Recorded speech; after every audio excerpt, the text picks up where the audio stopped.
work here? What is this, self-service? Hello? Hello?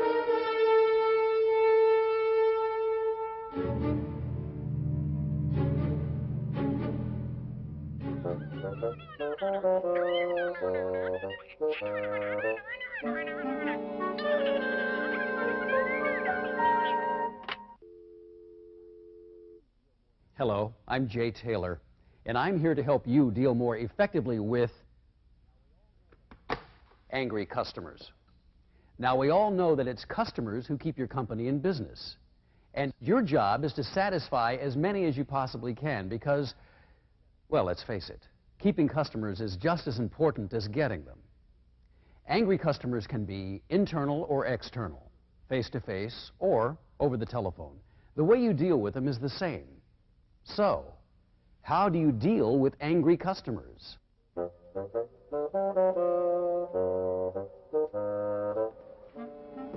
Oh, hi.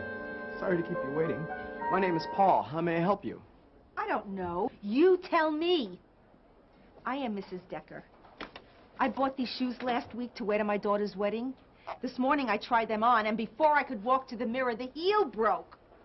Now, the wedding is Saturday. My dress is fine. The shoe is dead. I am sick and tired. First, deal with the person's feelings. Apologize that the situation occurred. Mrs. Decker, could we come over here and discuss this, please? You must be upset. I'm really sorry this happened. Your being sorry doesn't put new shoes on my feet. Put yourself in your customer's place. Listen to the whole story without interrupting. Maintain eye contact. Nod your head. Show the customer you're really listening. Until they're calm, they won't even hear you. What kind of place is this? No one cares about quality anymore. I know, and I'm going to do everything I can to correct the situation. Now, whatever you do, don't let the customer make you defensive. She's angry at the situation, not you. What you want to do is focus the anger. Ask questions. Questions help control the dialogue and get you the information you'll need later on to solve the problem. It just makes me furious. I'd be too, Mrs. Decker, and I'm sure we can work it out. Do you mind if I ask you a few questions? Hurry up, the wedding is Saturday. This'll just take a minute. Now, when did you buy the shoes? By any chance, do you have the receipt? Tuesday, and yes. Oh, I see you bought these on sale. That's true, but so what? They're still no good. You can't sell customers lousy shoes just because they're on sale. I'm tired of this. All right, you've gotten a dialogue started. You understand the customer's feelings.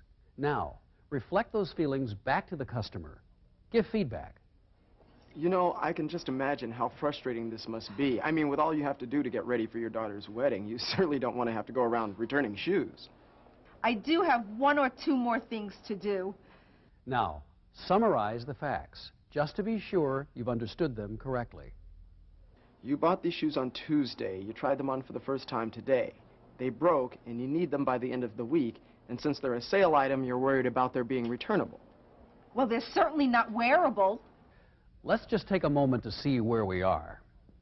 You have dealt with the customer's feelings. You've apologized that the situation occurred, empathized, you've asked questions, you've given feedback, and you've summarized the situation. Now it's time to deal with the customer's problem. Step number 1, find out exactly what the customer wants you to do. I want you to give me my money back. Of course, sometimes you can't do exactly what your customer wants. If that's the case, then you should explain what you can do, suggest alternate solutions, and then try to reach agreement. Mrs. Decker, I wish we could give you a cash refund, but since the shoes were purchased on sale, we can't do that. But here's what we can do. We can exchange them for another pair, we can give you a credit slip, or we can repair them for you at no expense. Now, that might be your best way to go since you need the shoes for the wedding. Which would you prefer? Can you repair them today?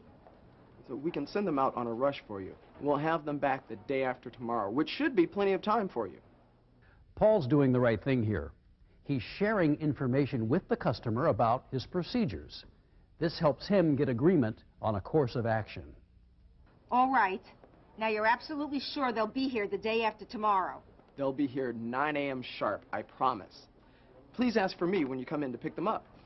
Thank you. I will. Thank you, Mrs. Decker. And again, I'm really sorry this happened. So we'll see you the day after tomorrow. Bye now. Thank you again. That situation was well handled. The customer was obviously angry, and the service rep was able to diffuse her anger and solve the problem. But what about those times when your customer is internal, someone you work with, at the next desk, or in the next department?